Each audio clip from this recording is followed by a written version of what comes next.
Imagine for a second that you are trapped in a completely dead, um, fundamentally broken marriage. Like you are miserable, your partner is miserable, but your society tells you that to get out of this contract, you essentially have, well, two legal options. Right. Option one, you wait for your spouse to die. Or option two, you hire an absolute stranger, book a hotel room under a fake name, and deliberately manufacture this like fake adultery scandal just to get on a public registry so a judge will legally let you walk away. Yeah. I mean, it sounds like a dystopian novel, right? Yeah. Like some bizarre authoritarian fiction. Oh, it sounds completely absurd to a modern ear. But the reality is, I mean, for centuries, that was the actual literal legal reality in much of the Western world. When a legal system demands an impossible standard of perfection, human beings, well, they don't suddenly become perfect. They just become incredibly creative at navigating the underground. Wow, yeah, and that bizarre reality is exactly what we are plunging into today. So welcome to the deep dive, because today we're unpacking this incredibly detailed, structurally complex Arabic source text that looks at those kinds of rigid, inescapable historical systems and just says, this is a complete disaster waiting to happen. We are exploring the Islamic legal, theological, and historical framework surrounding divorce. Yeah, and the core premise of the material we have stacked in front of us today is going to challenge and probably completely invert a lot of modern assumptions you might have. It really does. I mean, the source material acts as a highly aggressive, direct rebuttal to the common criticisms that Islamic divorce laws are somehow, designed to oppress women or that they violate the sanctity of marriage by making it too easy to dissolve. Exactly. The author of this text argues the exact opposite. The claim here is that this specific framework is ruthlessly pragmatic, that it's deeply protective of the structural rights of both genders, and above all, intensely, almost uncomfortably realistic about the messiness of human nature. It is the ultimate pushback against the idea of a purely romanticized, friction-free life. But before we get into the actual mechanics of how this all works, there's a very important elephant in the room that we really need to address for you, the listener. Absolutely. We need to set the ground rules for this specific deep dive right now. Because the source material we're examining today is fascinating, but it contains highly specific and in many places deeply politically or religiously charged perspectives. Yeah, it does not pull its punches at all. Not even a little bit. It makes sweeping sociological claims about gender dynamics. It heavily critiques Western societies and legal systems, and it makes very pointed historical assertions about Christianity, Judaism, Hinduism, and various ancient cultures. Right. So we need to make it explicitly clear to you right up front. We are not taking sides here. We are not endorsing these views, nor are we validating the specific sociological, biological, or historical claims made by the author. Precisely. Our job today is strictly to act as your impartial guides. We're just here to unpack the architecture of this original source material, what it actually says, the underlying logic of how it constructs its arguments, and the highly specific historical examples it uses to build its case. Nothing more, nothing less. We are just looking at the blueprints. And the blueprint starts in a really unexpected place. Because usually when we talk about legal contracts, especially the dissolution of one, we expect this cold, binary precision. A clause is broken, the lawyers point to a paragraph, and the partnership is terminated. Right, very clinical. Yeah, but before this text even touches the concept of separation, it spends a significant amount of time defining what a marriage is actually supposed to be at its baseline. It calls it a firm covenant. Which is a very deliberate choice of words. It cites the Quran referring to marriage as this most solemn pact. But the text emphasizes that this covenant is not just a transactional exchange of goods and services. The core foundation, like the absolute bedrock, is supposed to be affection and mercy. Affection and mercy. Yeah. It is framed as a profound bond meant to bring mutual tranquility.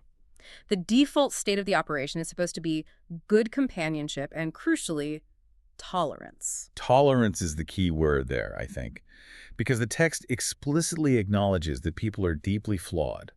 It cites these prophetic traditions urging spouses not to harbor intense hatred for each other over a single character flaw.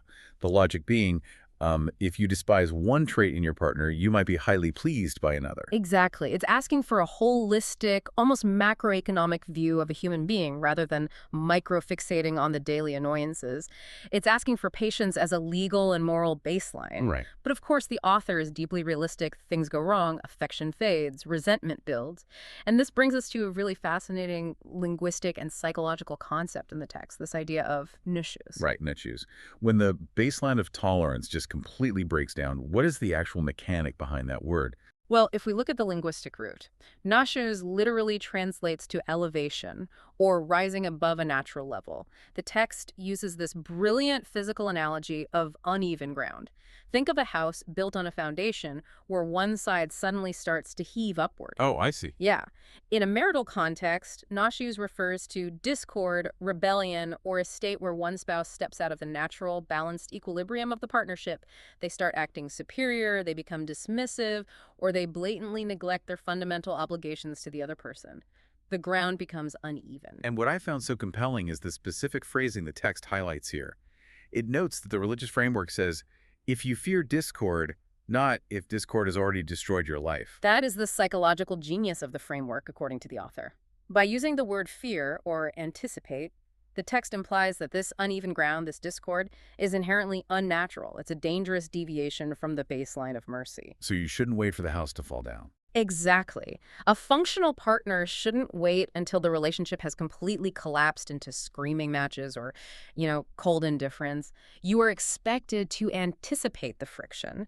You are supposed to catch the subtle shifts in behavior early. It demands a very high degree of emotional intelligence. Okay, let me stop you there. Because to a modern ear, if the ground gets uneven, if we are unhappy, the immediate cultural reflex is often, well, we tried, let's just call the lawyers and get divorced. Right. But the text outlines a highly structured, intensely phased approach to conflict resolution long before the word divorce is ever allowed to enter the room. It is essentially an escalation ladder. It is a meticulously designed sequence, and step one on this ladder is preaching or advising. Which honestly sounds a bit formal. What does preaching actually look like in practice when you are sitting in a living room with a spouse who is acting entirely unreasonable? Well, the text describes it as a multi-pronged approach tailored to the specific psychology of the partner. It is not just nagging. It's about appealing to their intellect, their emotions, and their ethical or religious conscience. Okay. The author explains that this involves gently reminding them of their mutual obligations, appealing to their fear of God, or, and this is very pragmatic, pointing out the absolute, devastating worldly consequences of a broken home. What will this do to the children? What will this do to our shared life? Right, playing out the tape for them. Yeah. It is verbal, it is communicative, and it is entirely reliant on one partner knowing exactly which logical or emotional levers will resonate with the other. So you try to talk them down from the ledge. But let's say they just don't listen, the logic fails. The text then moves to step 2, abandoning the marital bed. Now, I want to dig into the why here, because simply sleeping on the couch sounds like a very common, almost cliché marital fight. How is this elevated to a formal legal step? We have to look at the psychology of physical space. The text provides a very specific rationale for this. The marital bed is, theoretically, the physical location where intimacy, affection, and vulnerability are at their absolute highest. It is the geographic center of the firm covenant. Right. So by deliberately withdrawing from it, while crucially you're remaining inside the same house, you are sending a profound, undeniable, and silent signal of distress. It is a physical disruption of the daily routine. It forces a confrontation without necessarily using words. Exactly. The text argues that this withdrawal is engineered to prompt the offending spouse to ask questions. You are creating a physical void that demands attention. It essentially says, the foundation is so uneven right now that I cannot share this sacred space with you. Why?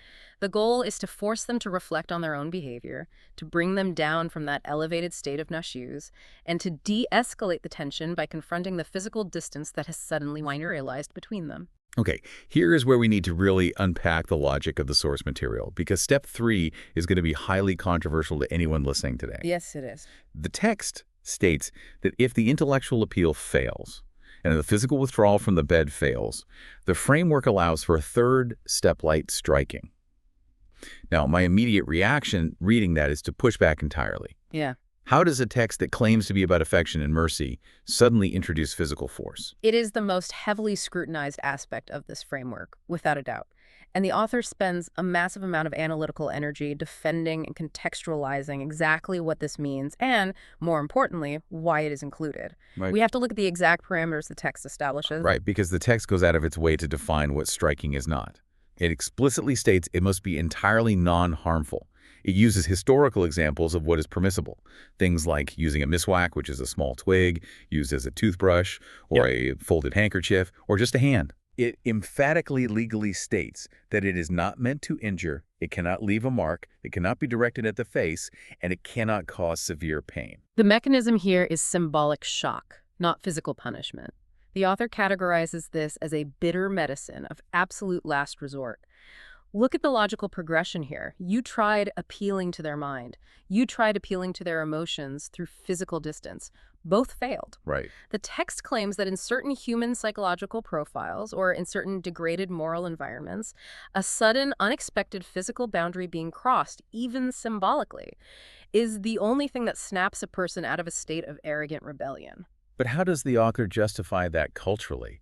Because even as a symbolic shock, it crosses a massive modern boundary. Well, the text actually goes on the offensive here. It draws a historical comparison, claiming that even what it calls educated Europeans or Western philosophers have historically recognized that when moral reasoning entirely collapses, some form of physical discipline or physical shock is a universally recognized human mechanism to restore order. Yeah, the author argues that taking this bitter medicine is vastly preferable to the alternative, which is the total catastrophic destruction of the family unit and the trauma that inflicts on children. But there is a massive structural caveat to this, isn't there? The text doesn't present this as a mandatory checklist. Not at all. And this is vital to understanding the author's defense. The text states that if the environment is refined, if the people involved are emotionally intelligent, and if advice or simply withdrawing from the bed works, then this third step is completely unnecessary and functionally bypassed. Just off the table. Exactly. The overarching legal and moral command throughout the text is to treat women with gentleness and to strictly avoid oppression. The author even includes a stark theological warning. If a man abuses this step, if he uses it to vent anger or inflict actual harm, the text reminds him that God's authority over him is infinitely higher than his authority over his household, and he will face severe divine accountability. So the argument being made is that it is not a license for domestic abuse, but a highly restricted, heavily bounded, absolute last resort designed to shock a failing system back into communication. Again, to be clear to you listening, we are strictly mapping out the internal logic the author uses to justify this. Right, exactly. But let's say the system is completely unresponsive, the bitter medicine doesn't work, we reach step 4. Step 4 is formal arbitration. The text cites the directive. If you fear a breach between them, appoint an arbitrator from his family and an arbitrator from hers. You know, reading this, I kept thinking about corporate HR. It is the perfect analogy. If you have a failing partnership at a company, you don't just nuke the contract and fire everyone on Tuesday. There is a deeply structured escalation. Yes, exactly. Step 1 is the verbal warning, sitting down and talking. Step 2 is removing them from a prime project, creating that physical or operational distance. Step 3 might be a formal, documented reprimand that shocks their system. And if the department is still burning down, you don't keep handling it internally. You bring in outside mediators. You call HR. It is an incredibly apt analogy because of the dual nature of those arbitrators. The text specifically recommends family members. Why? Because family members have a deeply vested interest in seeing the couple succeed. They care about the individuals, but simultaneously, they have enough emotional distance from the specific daily arguments to objectively assess the real root of the issues. They can see the forest, not just the angry trees. Precisely. A wife might be too furious to explain to her husband exactly why she is rebelling, but she might confess the underlying grievance to her brother or father acting as an arbitrator.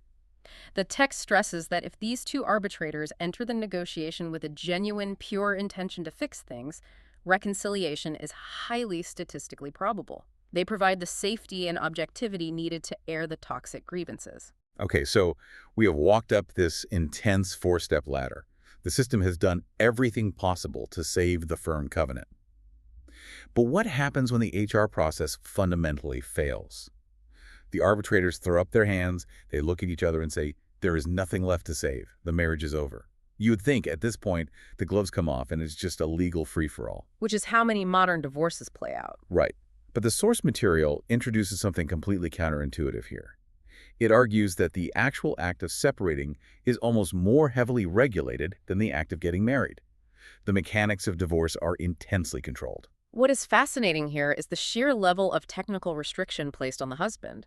Even when the emotional decision to divorce is final, the text outlines that the physical execution of that divorce is bound by incredibly strict rules regarding biological timing and numerical limits. Wait, let's dig into the timing because this blew my mind.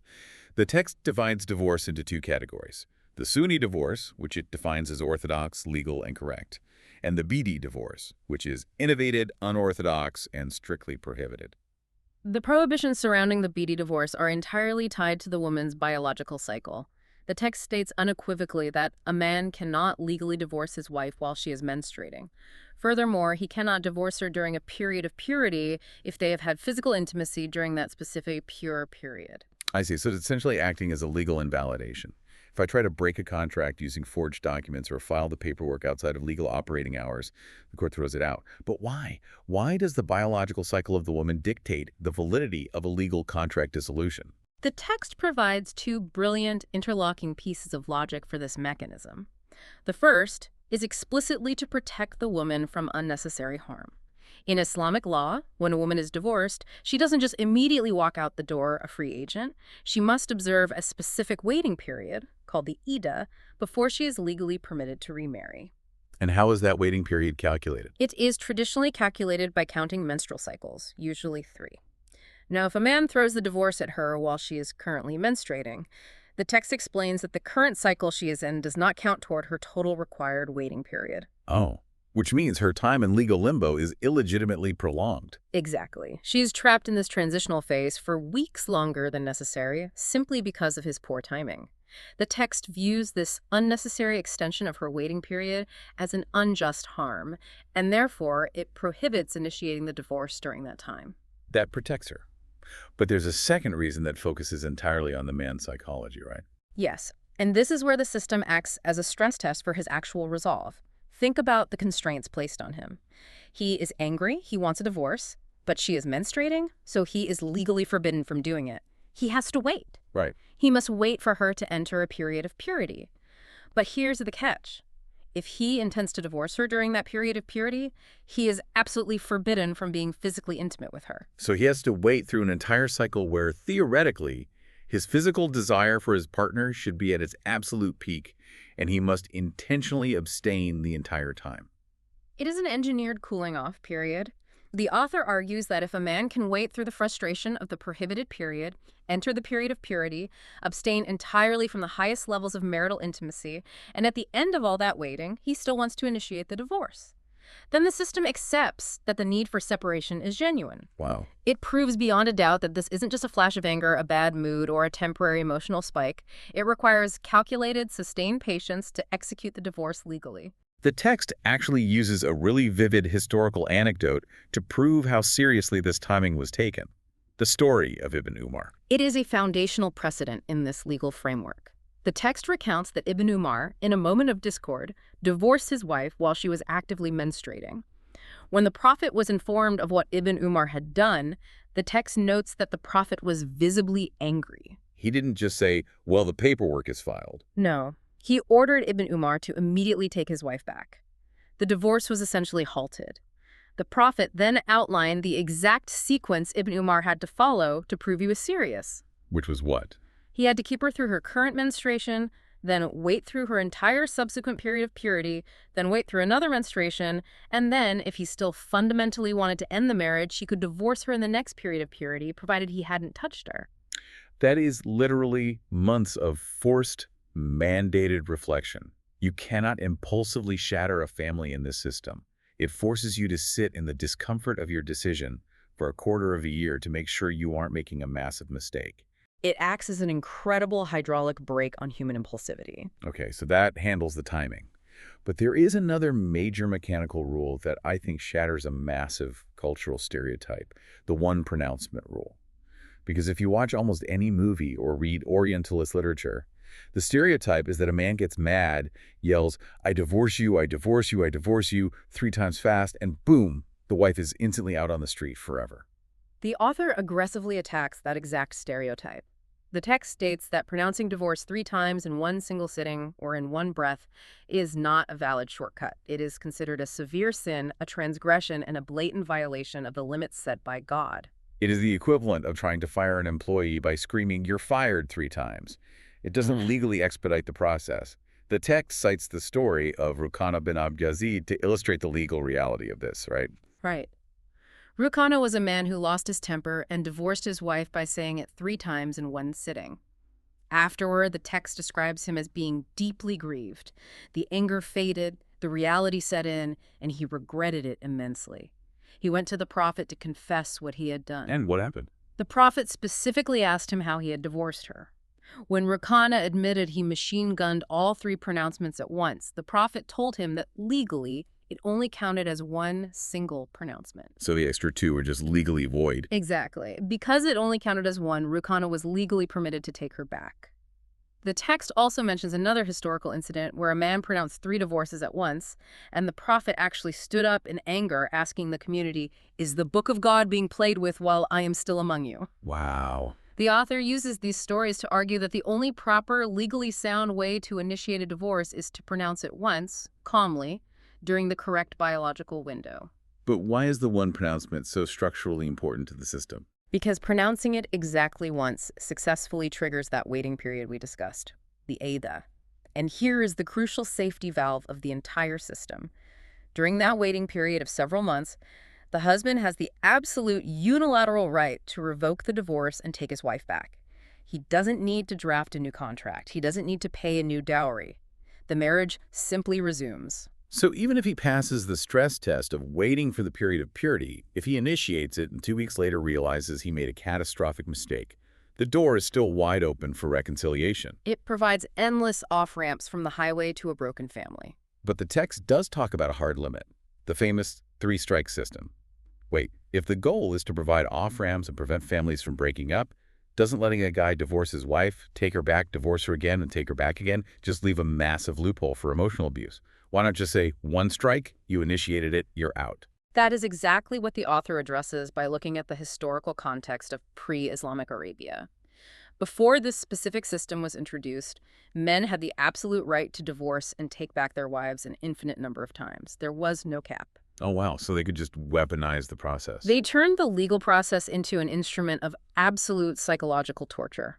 A man who hated his wife but didn't want her to move on could divorce her, wait until the very last day of her waiting period when she thought she was finally about to be free, and then legally take her back. That's evil. A week later, he would divorce her again, restart the clock, and repeat the cycle forever. The woman was trapped in an infinite loop. She was neither a functioning wife with rights, nor a free woman able to marry someone else. That is horrific. So the 3-strike rule wasn't introduced to give men multiple chances to be abusive. It was introduced as a hard ceiling to stop an infinite cycle of abuse. Precisely. It capped the tyranny. The author points out the psychological brilliance of balancing forgiveness with absolute deterrence. A man might act hastily and divorce his wife once, they reconcile. Years later, under immense stress, he might do it a second time. They reconcile again. But the system draws a hard line at the 3rd strike. Right. The text argues that knowing the 3rd pronouncement is absolute, irrevocable, and final acts as a massive psychological deterrent against using divorce as a casual threat. Because the rule is intense. After that 3rd strike, she is gone. And she cannot legally return to him unless a very specific, almost impossible set of circumstances occurs. Yes, the rule states that after the 3rd divorce, she is completely forbidden to him. She must go on to legitimately marry another man. She must consummate that new marriage. And then, only if that entirely separate new marriage naturally ends, either through the new husband's death or a genuine, non-coerced divorce, could she theoretically ever remarry the first husband. Which, as the text points out, is something a man's pride, ego, and natural jealousy would find incredibly difficult, if not impossible, to stomach. Exactly.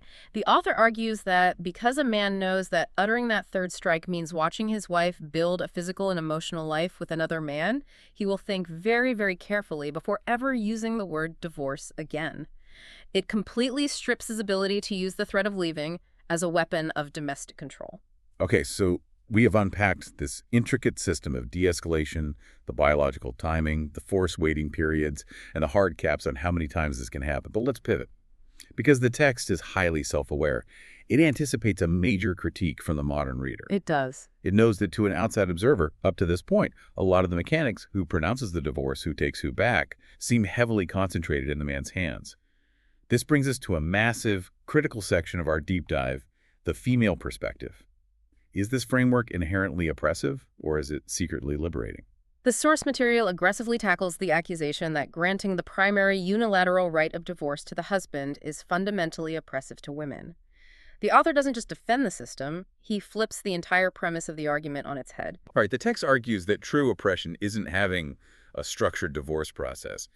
True oppression is forcing a woman to stay in a dead, toxic, or suffocating marriage. The author builds a sociological case here. The text claims that without a highly functional, accessible, and realistic system of divorce, couples end up living in a state of absolute misery.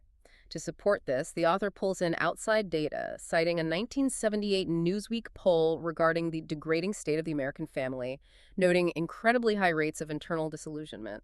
It also quotes an American marriage counselor, Ronald Kelly. Yes, Kelly observed that in systems where couples cannot cleanly and realistically separate, they don't magically learn to love each other. They end up living under the same roof as hostile strangers. They share nothing but physical space and endless, bitter arguments over money, logistics, and children. The text asks a very profound philosophical question here. How does it honor the sanctity of the institution of marriage to legally chain two people together who fundamentally despise each other?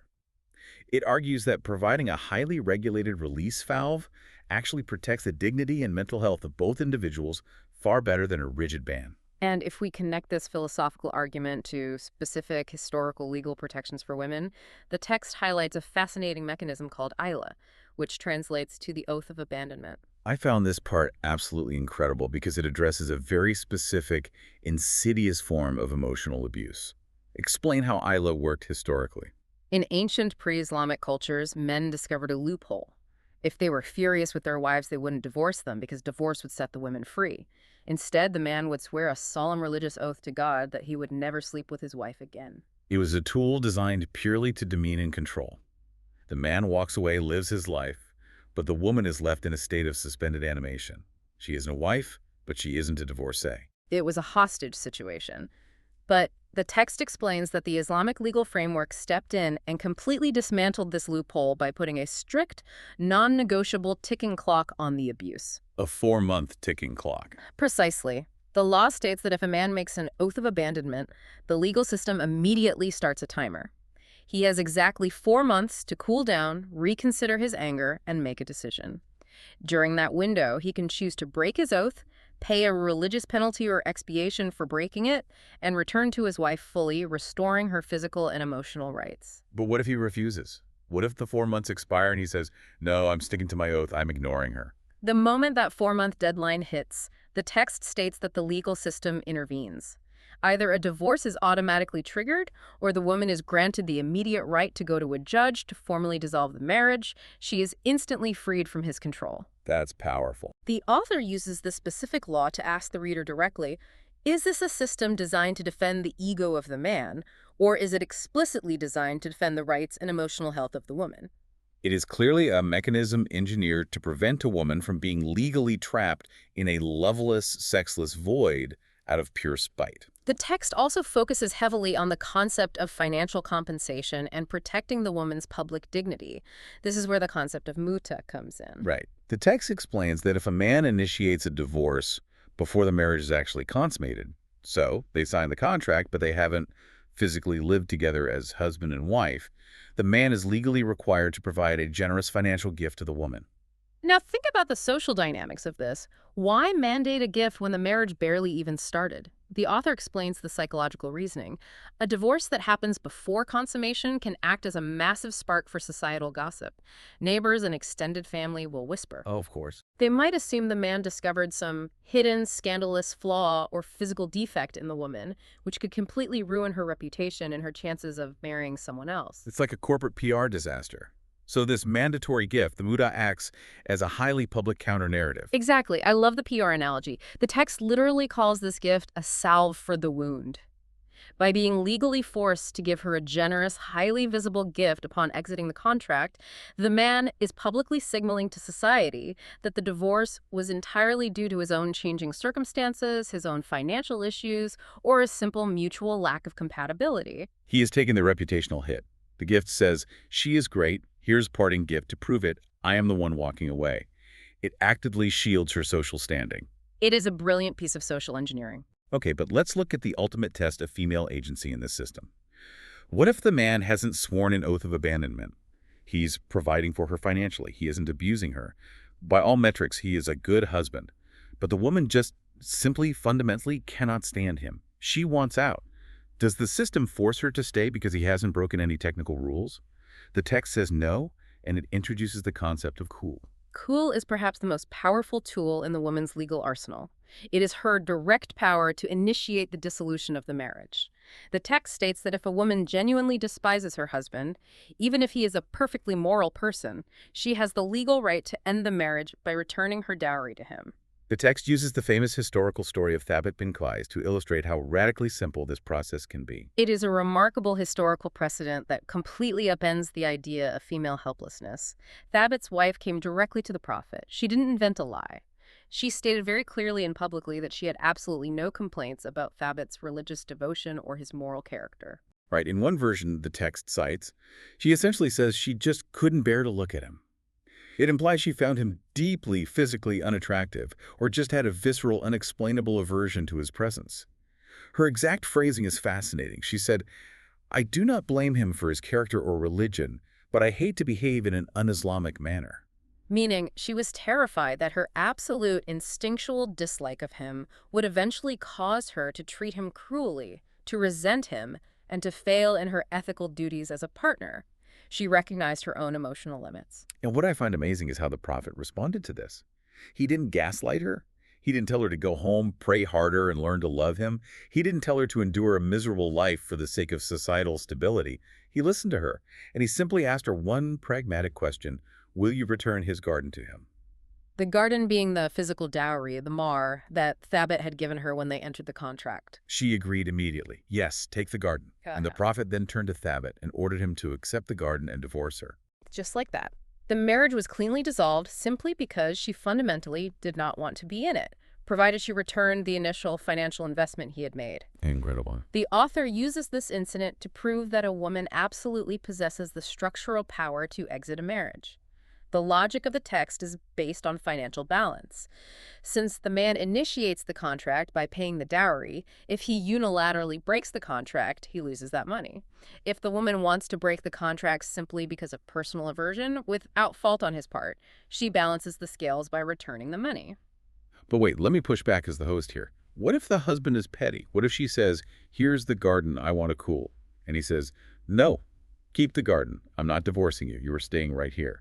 Does he have veto power over her exit? If he refuses the cool, the woman is not out of options. The text outlines the next path: judicial divorce. The woman can bypass the husband entirely, go to an Islamic judge, and petition the court to forcefully dissolve the marriage over his objections. And the judge will actually grant this. Yes, if she can prove specific defects or harms. The text lists several explicit grounds where the state will intervene on her behalf. Impotence is a major one. If he is physically incapable of consummating the marriage, the judge will annul it, recognizing her right to a physical relationship. The text also mentions madness, leprosy, or severe, incurable contagious diseases. Exactly. If staying in the house becomes physically dangerous or psychologically impossible due to severe illness, the court frees her. What about money? Lack of financial support is a primary ground for judicial divorce. In this system, providing is his absolute legal duty. If he refuses to provide basic food, shelter, and clothing, or if he is utterly bankrupt and cannot provide it, she does not have to starve with him. She can have the judge end the marriage. And crucially, extreme harm. If there is physical abuse, cruelty, or a long unexplained absence where he has effectively abandoned her, the text emphasizes that the judicial system acts as the ultimate safety net. The judge strikes the gavel and she is free. So, by outlining Ayla, Muta, Kuls, and judicial intervention, The author builds a highly robust case that the female perspective and the protection of female agency is deeply embedded in the escape hatches of this legal architecture. But the author isn't satisfied just defending the system on its own merits. Yeah. To truly hammer home its point about the superiority of this framework, the source material does something really ambitious. It zooms way out.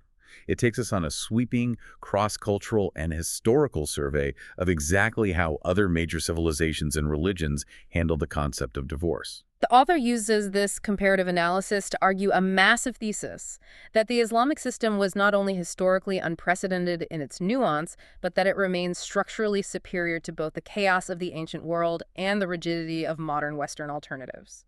Let's run through this historical survey, because some of these facts are staggering. Let's start with the ancient world. The text begins by looking at the ancient Egyptians and the Greeks. It claims that in these societies, the right of divorce rested exclusively and unconditionally in the hands of the man. He could dissolve the marriage at any time, for any passing reason, and the woman had absolutely no legal recourse or voice in the matter. Then it moves to Babylon, specifically referencing the Code of Hammurabi, and this is terrifying.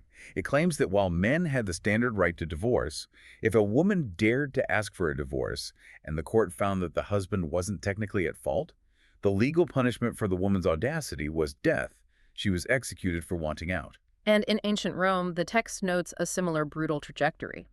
Originally, the right of divorce was an absolute male monopoly. The author cites historical accounts that early Roman men could legally execute their wives for offenses as minor as drunkenness or misplacing keys. That's insane. Now, Roman law did eventually evolve to allow more freedom, including for women, but the text argues it swung so far in the other direction it became societal chaos. The author claims Roman women began tracking their age not by years, but by the number of divorces they had accumulated. It went from execution to a punch card system. Hmm. The text then briefly touches on Judaism, noting that according to the Torah, specifically Deuteronomy 24, divorce was legally allowed. It acknowledges that the power was mostly placed in the hands of the husband, who could write a bill of divorcement, though the text does credit later Jewish legal councils like the Sanhedrin for adding specific protective conditions under which a woman could legally demand her husband grant her a divorce. But where the text spends a truly massive amount of its analytical energy, where it really sharpens its knives, is in its critique of traditional Christianity and the historical absolute ban on divorce. Right. The text zeroes in on the biblical decree, what God has joined, let no man put asunder. And it points to the strict interpretation, citing the Gospel of Matthew, that the only permissible ground for separation was outright adultery. The author's thesis here is devastating. He argues that this rigid, idealized, total ban completely ignored the inescapable realities of human nature. By making the legal exit from a bad marriage theoretically impossible, the church didn't magically save families. It just drove human dysfunction into the underground. It created a legal nightmare.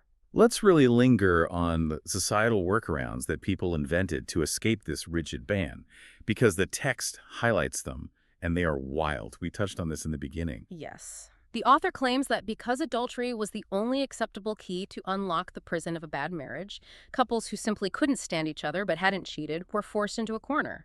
They had to manufacture fake adultery. The text describes an entire shadow industry where people would literally hire strangers, book hotel rooms, and make sure their names were recorded on registries or witnessed by maids just to generate proof of infidelity to present to a judge. Imagine the psychological toll of a society that forces its citizens to stage moral crimes, to humiliate themselves in public records, just to legally end a relationship that has already failed in private. It's completely backward. The text even mentions people changing their religious sects entirely. They would adopt a different theology just to fall under a different legal jurisdiction that allowed divorce. And the author doesn't shy away from the darkest consequence. The text claims that this absolute trap, this feeling of zero escape, inevitably led people to resort to murder. If the only legal way out of a toxic, unbearable marriage is for your spouse to die, then becoming a widow or widower suddenly becomes a highly incentivized legal strategy. Which brings us to the modern consequences. The text argues that the historical trauma of this rigid Western marriage law is directly responsible for the modern decline of the institution of marriage itself. The author pulls statistics from places like Hamburg, Germany, and regions in France, noting a massive generational rise in cohabitation people choosing to just live together as boyfriends and girlfriends rather than signing a marriage license. And the author's logic for why this is happening is fascinating. He argues it's not because modern people don't love each other. It is because the historical exit strategy from legal marriage was so punitive, so expensive, and so difficult that modern Westerners are simply refusing to enter the contract in the first place. They look at the legal machinery of divorce and say, no thanks. They vastly prefer the frictionless, immediate exit of cohabitation over the potential legal nightmare of a restricted divorce. The strictness of the past destroyed the appeal of the institution in the present. The text even drops a fascinating historical celebrity reference to prove how unworkable the Western system was. It points to King Edward VIII of England. The abdication crisis of 1936. It is the perfect case study for the author's argument. King Edward VIII wanted to marry Wallis Simpson, an American woman. The problem, she had been divorced. Wait, let's frame the stakes of this. We're talking about the King of the British Empire, the man who nominally rules a quarter of the globe and hundreds of millions of people. Exactly. But because he was also the head of the Church of England, and the Church's framework rooted in that historical ban, simply could not process her status as a free woman while her ex-husband still breathed, the system broke. The King of the British Empire literally had to abdicate his throne. He had to quit his job as monarch, give up an empire, just to marry the woman he loved. Wow. The text uses this as the ultimate stress test. If your legal framework surrounding marriage forces a king to dismantle a monarchy just to navigate a divorce, your framework is fundamentally detached from human reality. That's a staggering point. Finally, the text points to Hinduism in India to show the extreme, fatal dangers of banning divorce and exit strategies. The author claims that historic Hindu bans on divorce, combined with immense societal and religious stigmas against widow remarriage, led to a localized catastrophe. The text argues that women trapped in abusive marriages, knowing there was zero legal or social exit, were pushed into a state of permanent psychological torture. The author claims this absolute lack of an exit strategy directly drove up suicide rates among women. And it links this feeling of being trapped to the horrific historical practice of bride burning. The text claims that husbands or in-laws who were dissatisfied with a wife but who couldn't legally divorce her or afford a second wife would stage kitchen accidents to murder them, freeing the man to marry again and collect a new dowry. The text uses all of these intense historical examples, from Babylon to Britain to India, to build a stark comparative contrast. It argues that compared to the absolute deadly chaos of unrestricted ancient divorce or the suffocating murder-inducing trap of absolute religious bans, the Islamic system represents the perfect pragmatic middle ground. A system with regulated steps, forced waiting periods, and multiple pathways for both genders. Which brings us to the ultimate question of the entire text, the core underlying logic. We have seen all these safety valves. We know women can get a divorce through a judge. We know they can use cools by returning the dowry.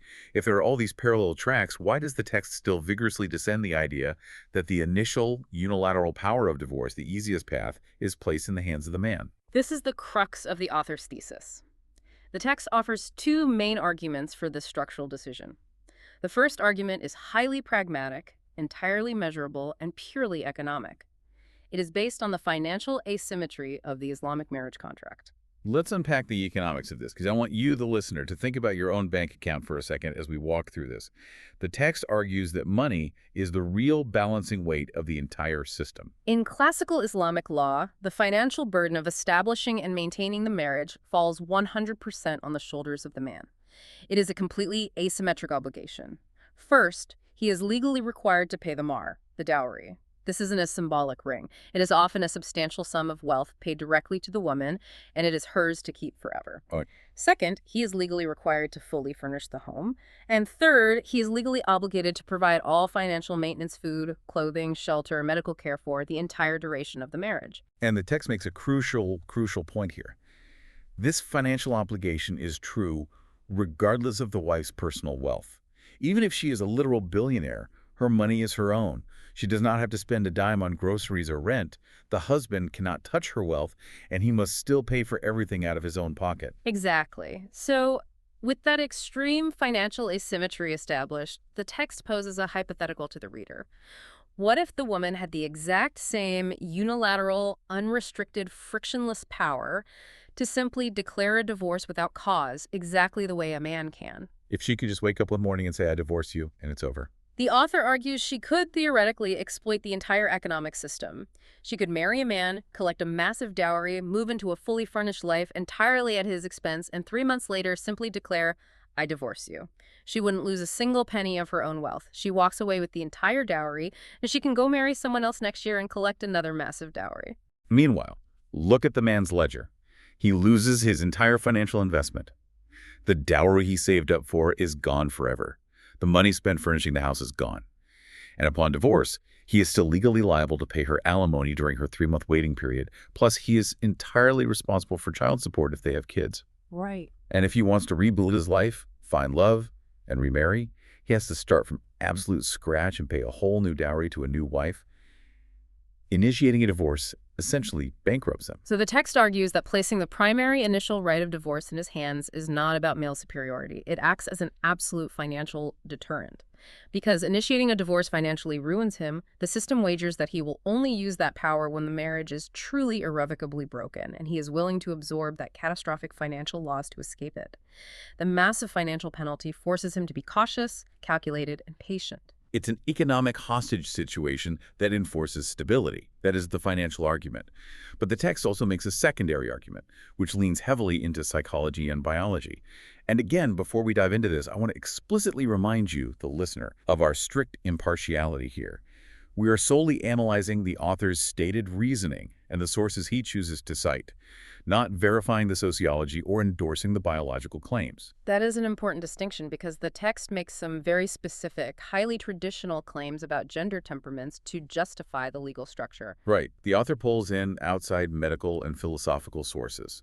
He cites a Dr. Frasha and a Dr. Alexis Carrel, specifically referencing Carrel's famous book, Man the Unknown.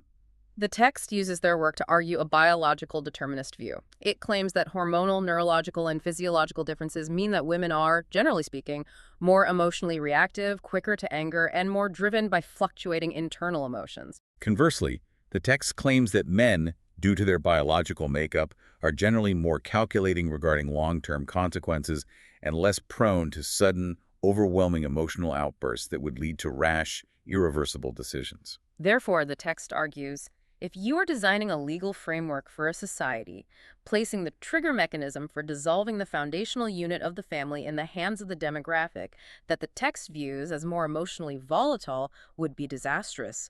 The author claims it would lead to families being destroyed daily over trivial arguments or temporary mood swings. By placing that trigger mechanism in the hands of the demographic, the text views as more calculating, and combining it with the massive, ruinous financial penalty we just discussed, the author argues the system ensures maximum possible stability for the family unit. Again, we are reporting the architecture of the author's argument. But it is absolutely vital to understand how the author justifies the structure. And he concludes this entire massive defense by summarizing that, despite the structure, it is a total myth that divorce is solely a man's right. The text explicitly categorizes the reality of marital dissolution into 5 distinct legal paths. Let's list those 5 paths right now to synthesize exactly how the mechanics work. Path 1 is what we just discussed. The man's unilateral right, which he executes knowing it comes with heavy, potentially ruinous financial losses. Path 2 flips that entirely. It is the woman's unilateral right. A man can actually legally delegate his right of divorce to his wife in the initial marriage contract. If she stipulates this condition when signing, she holds the exact same unilateral, frictionless power to end it that he does. Path 3 is the simplest mutual agreement. They sit down, realize it isn't working, and simply agree to part ways amicably, settling the finances between themselves. Path 4 is Kuz. The woman initiates the divorce despite his objections, bypassing his veto by compensating him financially, usually by returning the initial dowry he paid. And Path 5, judicial intervention. The woman goes to a state court and forces a judge to dissolve the marriage due to harm, neglect, lack of money, or physical defect, regardless of what the husband wants or says. By laying out these 5 distinct paths, the text believes it completely shatters the Orientalist myth that Islamic divorce is a one-sided medieval weapon of male oppression. It presents a matrix of options. And that ultimately brings us to the end of our journey through this incredibly dense text. To synthesize everything we've unpacked today, we've explored a source document that aggressively and unapologetically reframes Islamic divorce. It presents it not as a chaotic system of patriarchal control, but as a highly regulated, mathematically and financially balanced safety valve. We saw how it explicitly mandates steps of de-escalation tailored advice, the psychological weight of physical distancing, the intervention of outside mediators before divorce is even allowed to be an option. We saw the strict biology-based timing rules and the numerical three-strike caps designed specifically to prevent the emotional torture of women. We looked at the multiple legal pathways designed to protect female agency, from forcing a divorce through COOLS to the strict ticking clocks of ILA that prevent women from being abandoned in legal limbo. And we saw the text's robust, aggressive defense of its system when compared to the historical extremes of Roman execution, the rigid murder-inducing traps of traditional Christianity, or the tragic outcomes in historic Hinduism. So, why does all of this incredibly detailed legal architecture matter to you, the listener, today? Whether your primary interest lies in studying comparative contract law, theology, historical sociology, or just human psychology, understanding how a culture designs its exit strategy is profoundly revealing. The way a society legislates the death of its most foundational institution, marriage, tells you absolutely everything you need to know about its core values regarding money, gender power dynamics, conflict resolution, and its fundamental, unvarnished view of human nature. Which brings us right back to where we started this conversation. We talked about how we want our contracts to be clean, binary, and precise. But human relationships are murky, volatile, and inherently messy. The text we examine today argues that by making the dissolution of the marital contract highly structured, legally complex, heavily delayed, and deeply financially painful, but fundamentally accessible to both parties, you actually save the institution of marriage itself. It forces people to take the covenant seriously because leaving hurts, but it provides a realistic, non-lethal escape hatch when the house is truly burning down. Right. It is a deliberate, delicate balance between preserving the societal ideal of a family and managing the dark reality of human incompatibility. It really is. And looking at it from a modern perspective, it leaves you with a final, provocative thought to mull over. In our modern world, we seem to swing violently between two historical extremes. We either build systems with extreme legal friction that trap people in misery, or we build completely frictionless, no-fault breakup cultures where you can end a 10-year marriage almost as easily as canceling a monthly streaming subscription. Looking at the meticulous architecture of this ancient text, you have to ask yourself, have we actually found a better, healthier balance for human psychology today? Or are we still struggling blindly with the exact same variables, the exact same financial anxieties, and the exact same human messiness that this ancient text tried so painstakingly to solve?